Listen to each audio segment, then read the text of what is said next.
I now give the floor to Mr. Wole Soyinka, writer and Nobel laureate.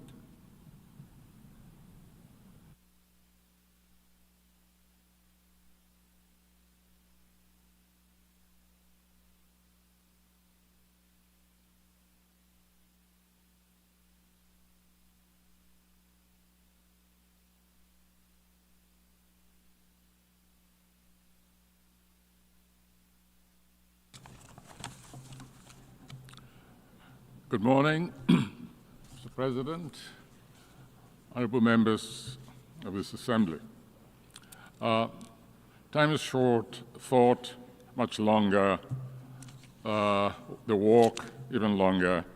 So very quickly, I should begin by thanking my companions for showing me the monument to slavery, which indicates that we've all been preoccupied with this unpalatable, unsavory phenomenon that has engulfed the world for more than 4 centuries. I wish to begin by stating that, realizing how short the time will be, I've taken the trouble to prepare very hurriedly the full version of what I'd like to say today. In fact, there are about 4 different versions.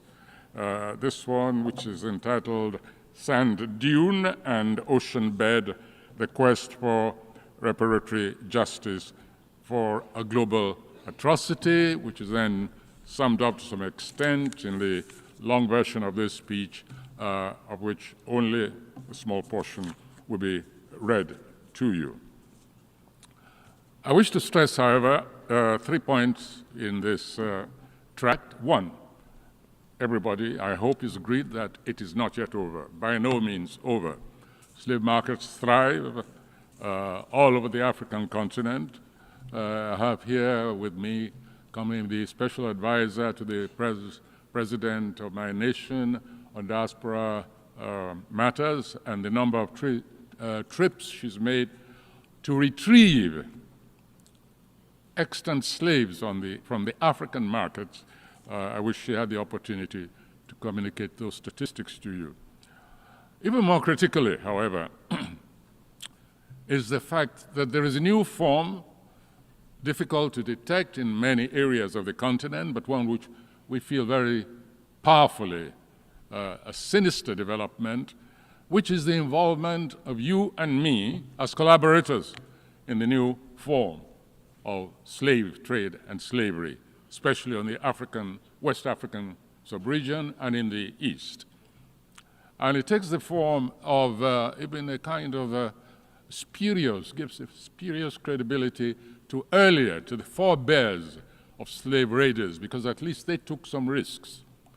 Today, the new slavers simply wait for you and me to send our children to school, especially boarding schools, easy prey. They descend on them and cut them away, sequester them in the fastness of forests, and then call on us to come and ransom them. This happens almost on a daily basis. The name Chibok is familiar to all of you, but you have no idea how many Chiboks there are, especially in the West African sub-region. Second point is the rather convenient classification of slavery. Some forms of slavery are more benign, more humane than others, and therefore must not be talked about. Until we adopt a holistic, comprehensive, and egalitarian attitude to the phenomenon of slavery, I'm afraid it's going to be with us for a very long time. You know, the house slave versus the field slave, Indian Ocean slave, more benign than the Saharan, more sinister than the transatlantic.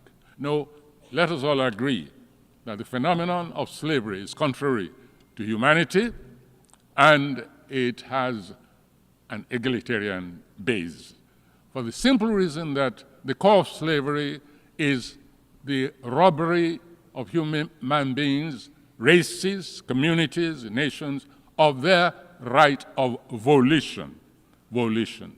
When they're owned by someone else, then there's a condition of slavery. Any human being owned by another is a slave, is enslaved. Very quickly, let me refer to a film, a recent, well, not so recent film, Django Unchained. I think that definition of slavery is captured by that moment when the actor DiCaprio takes one of his property by chain, squeezes her really cruelly and says, "This is my property. I can do with her what I like."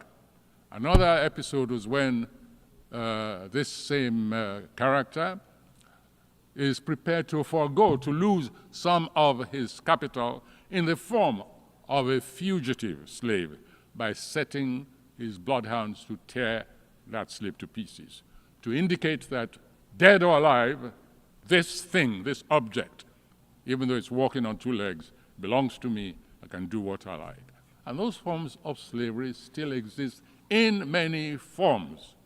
We can only imagine what kind of existence the enslaved of Chibok, of Dapchi, have been undergoing since 300 pupils were removed from their school in Nigeria. This is a blot on universal conscience, and events like that demand a constant alertness, an acceptance of a phenomenon for which the entire globe should be ashamed, since it's gone on for over half a millennium, especially in a quantitative, commercial manner. And so we come to the point of what can we demand of this assembly to tackle these varieties of, these variations on the theme of slavery, which I keep insisting is unified. Well, earlier I admitted my seeing the phenomenon, the monument created outside these premises to the memory of slavery as a reminder of the responsibilities of the global community. And so I'll just take it from there and say we need a monument or two like that, accessible virtually to the rest of the world. Hardly any part has not indulged in the slavery business. We need a different kind, not so static, dynamic culminating, however, in the symbolic form. Oh yes, there's a point which I forgot. I should mention that. It is impossible to quantify the appropriate reparation for such a global atrocity. We can only tackle it symbolically, gesturally, but propulsively also, so that it gives further meaning to the ambition of humanity to recover itself. So let's give up any idea of material reparations. Let's deal with it symbolically. And one of these ways, one of these symbolic activities we can engage in is to dynamize what already exists as static monuments to this global embarrassment. We call it the Heritage Voyage of Return. In visual terms, the concept is not too distant in orientation from those 19th and 20th century expositions, Berlin, London, Manchester, etc., in the West and other parts of the world. Expositions crammed full with the spoils of rape and pillage of others. This time, however, what is being proposed is a lived-in exposition as a moving remembrance monument, a transitional warehouse of a continent's past, present, and future, a vibrant statement on a continent's interrupted history. That's Africa, for the avoidance of doubt. Within this monument, a special honor gallery will house artifacts looted from African continent, but since returned under the spirit and ethos of restitution. Seminars, readings, Africa-themed films, documentaries, installations, clinics, and lifestyle parades, music from the African continent and diaspora, a unique library and manuscript collection, archaeological retrievals, an exhumed slave vessel. Pictures are there on the monument, for instance. The boat will take off when the diaspora make a call at representative ports of slavery connection, positive or negative, on its way to the West African coast and beyond, maybe around the Cape of Good Hope to the east, and so on.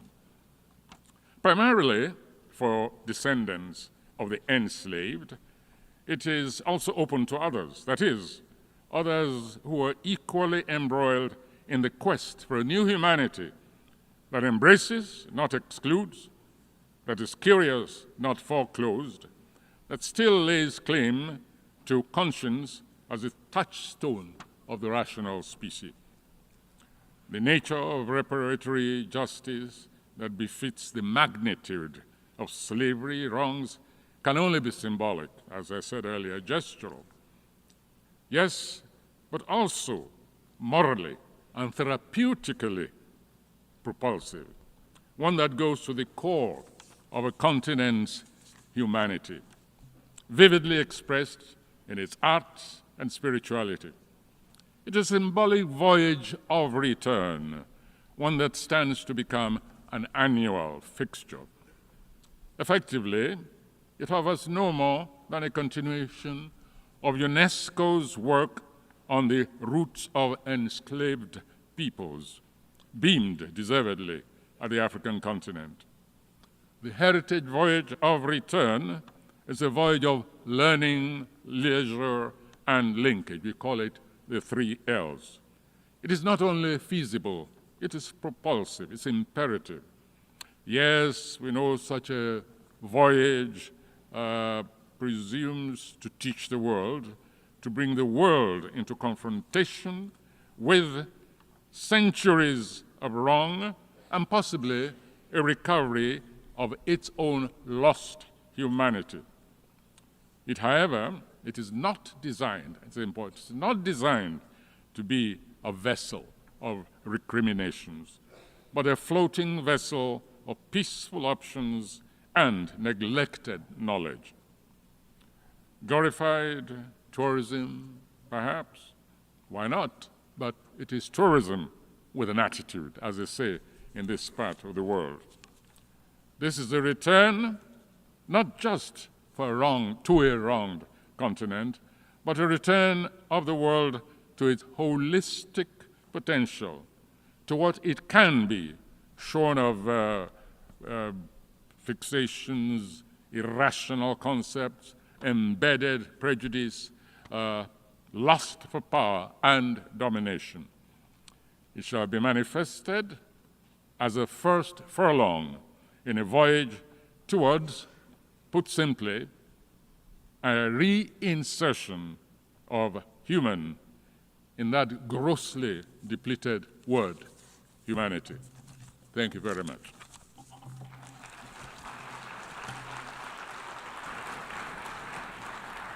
I thank Mr. Soyinka.